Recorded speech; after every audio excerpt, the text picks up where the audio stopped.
Hi, welcome to Jula's dream. இன்றைக்கி நம்ம என்ன பார்க்க போகிறோம்னா தக்காளி ஊறுகாய் தாங்க பார்க்க போகிறோம். அது ஒரு 1/2 kgயில், அதாவது 5 மீடியம் சைஸ் தக்காளி வச்சு நம்ம இப்போ எப்படி பண்ணலான்னு பார்க்கலாம். அதுக்கு சில்லி பவுடர் 2 டேபிள் ஸ்பூன், கடுகு உளுந்து சேர்ந்து 1 டேபிள் ஸ்பூன், புளி வந்து ஒரு பெரிய நெல்லிக்காயில் சின்ன சைஸ் ஒரு கொஞ்சம் புளி எடுத்துக்கலாம். 20 பூண்டு அதோட மேல் தொலியோடவே எடுத்திருக்கேன் இடித்து வைக்கிறதுக்கு. நம்ம கனவு தோட்டத்தோட மஞ்சத்தூள் தான். இப்போ இந்த தக்காளியை கழுவிட்டு தொடச்சிட்டு தண்ணி இல்லாமல் கட் பண்ணி வச்சுக்கலாம். இப்போ ஒரு கடாயில் நான் 80 ml நல்லெண்ணெய் ஊற்றுறேங்க, செக்கு நல்லெண்ணெய். நீங்கள் 100 ml கூட ஊற்றிக்கலாம். ரொம்ப நாள் வைக்கிறோம், இல்லை வெளியில் யாருக்காவது வெளிநாட்டுக்கெல்லாம் நம்ம கொடுத்து விட்றோன்னா நிறைய எண்ணெய் ஊற்றினா கெட்டு போகாமல் இருக்கும். அது காயட்டும். அதுக்குள்ளே நம்ம ஒரு பொடி ரெடி பண்ணணும். அதுக்கு கடுகும் வெந்தயமும் சேர்ந்து, கடுகு 2 டேபிள் ஸ்பூன்னா வெந்தயம் 1 டேபிள் ஸ்பூன். இதை வந்து நம்ம நல்லா வறுத்துட்டு பொரிஞ்ச உடனே அதை பொடி பண்ணி வைக்கணும். ஸோ அதை வறுத்து நம்ம எடுத்து வச்சிடலாம், ஆறட்டும். இப்போ இந்த எண்ணெய் காஞ்சிடுச்சு. அதில் பெருங்காயம், நான் கட்டி பெருங்காயம் போடுறேன். உங்ககிட்ட இருந்தால் கட்டி பெருங்காயம் போடுங்க, இல்லைன்னா தூள் போடுங்க. இப்போ நம்ம கட் பண்ணி வச்சிருக்கிற தக்காளியை இதில் நம்ம வதக்க போகிறோம். இது நம்ம தண்ணி எதுவுமே விட போகிறது கிடையாதுங்க. அந்த ஆயிலே தான் இந்த தக்காளி வதங்கி வேக போகுது. அதனால தான் இது ரொம்ப நாள் கெட்டு போகாமையும் இது இருக்கும். இதில் எந்த ஸ்டேஜ்லையும் நம்ம தண்ணியே சேர்க்கக்கூடாதுங்க. இந்த தக்காளி அப்படியே இதில் நல்லா வதங்கி வரட்டும். நான் வந்து பக்கத்துலேயே இருந்து இதை செய்கிறதுனால இப்போ ஸ்டவ்வையும் வந்து நல்லா ஹை ஃப்ளேமில் தான் வச்சுருக்கேன். ஏன்னா தக்காளியிலையும் அந்த தண்ணி பசை இருக்கும். இதில் நம்ம எடுத்து வச்சுருந்தா அந்த புளியையும் சேர்த்துக்கலாம். ஸோ இந்த தண்ணியோடு சேர்ந்து அந்த புளியும் நல்லா வெந்து வரும்போது அரைக்கிறதுக்கும் ஈஸியாக இருக்கும். இப்போ அடுப்பை வந்து நீங்கள் ஹை ஃப்ளேமில் வைக்கிறீங்க அப்படின்னா, பக்கத்தில் இருந்தே கிளறீங்க அப்படின்னா ஹை ஃப்ளேமில் வச்சுக்கோங்க. நீங்கள் கொஞ்சம் வேறு ஏதாவது வேலை செஞ்சுட்டே இதை பண்ணுறீங்க அப்படின்னா கண்டிப்பாக சிம்மில் வச்சுக்கோங்க. ஏன்னா இது அடி பிடிச்சிருச்சுன்னா அந்த ஸ்மெல்லே மாறி போயிடும். அதனால நீங்கள் பார்த்து பக்குவமாக அதை அப்பப்போ கிண்டி விட்டுட்டே இருங்க ஹையில் வச்சிங்கன்னா. ஸோ இது நல்லா வேகட்டும். அதுக்குள்ளே நம்ம இப்போ வந்து அந்த பொடியை அரைச்சிக்கலாம். நல்லா ஆறிடுச்சு. அது வெந்தயமும் கடுகும் சேர்ந்ததை நல்லா நைஸாக அரைச்சிட்டு நான் வந்து ஒரு டப்பாவில் போட்டு வச்சுக்க போகிறேன். என்ன பிக்கிள் பண்ணேனாலுமே இதில் அந்த அளவுக்கு ஏற்ற மாதிரி 1 டீஸ்பூன் 1.5 டீஸ்பூன் போட்டால் அந்த ஃப்ளேவர் வந்து ரொம்ப சூப்பராக இருக்குங்க. இன்ஃபேக்ட் ரசத்தில் கூட லாஸ்ட்டு ஒரு பிஞ்ச் நம்ம தூவி விட்டோம்னா வாசம் ரொம்ப சூப்பராக இருக்கும். ஸோ இப்போ இந்த தக்காளியை நம்ம அப்பப்போ இடையில கிளறி விட்டுக்கலாம். இதுக்கு தேவையான உப்பு போட்டால் அந்த தக்காளி வந்து கொஞ்சம் நல்லா வெந்துடும். ஸோ இதுக்கு கொஞ்சம் தேவையான அளவுக்கு உப்பு போடுவோம், கடைசியாக நம்ம பார்த்துக்கலாம். இதை வந்து நல்லா நம்ம வதக்கிட்டே இருப்போங்க.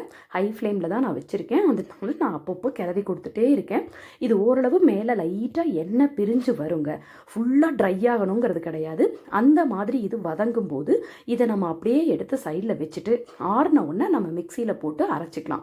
இப்போ இதுக்கு நம்ம தாளிப்பை கொடுத்து அடுத்தடுத்த ஸ்டேஜ் பார்க்கலாம். இப்போ திரும்பவும் நான் ஒரு 50 ml செக்கு நல்லெண்ணெய் விட்டுருக்கேன். இது நல்லெண்ணெயில் பண்ணால் தான் அந்த ஃப்ளேவர் ரொம்ப சூப்பராக இருக்கும். ஸோ இதில் நான் பெருங்காயம், அந்த கடுகு உளுந்தம்பருப்பு போட்டுட்டு கருகப்பிள்ளை போட்டிருக்கேன். இப்போ நம்ம பொடி பண்ணால் அந்த பெருங்காயம், நான் கடுகு உளுந்தம் பருப்பு போட்டதுக்கப்புறம் பெருங்காயம் சேர்த்துக்குங்க. உங்ககிட்ட பொடி தான் இருக்குது அப்படின்னா நீங்கள் பொடியும் இந்த ஸ்டேஜில் போட்டுக்குங்க.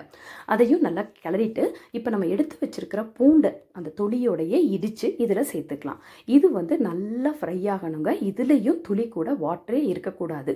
அதாவது அந்த தண்ணி பசை இல்லாத அளவுக்கு நம்ம நல்லா இந்த பூண்டை வந்து சிம்மில் வச்சுட்டு ஆனால் நல்லா வறுத்துக்கணும்.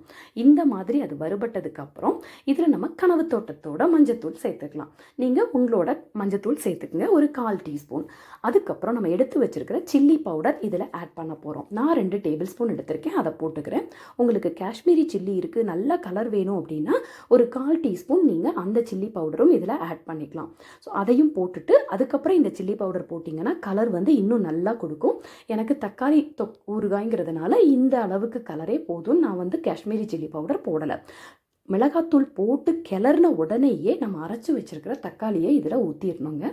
மிக்சியில் அரைக்கும்போது பார்த்து அரைங்க.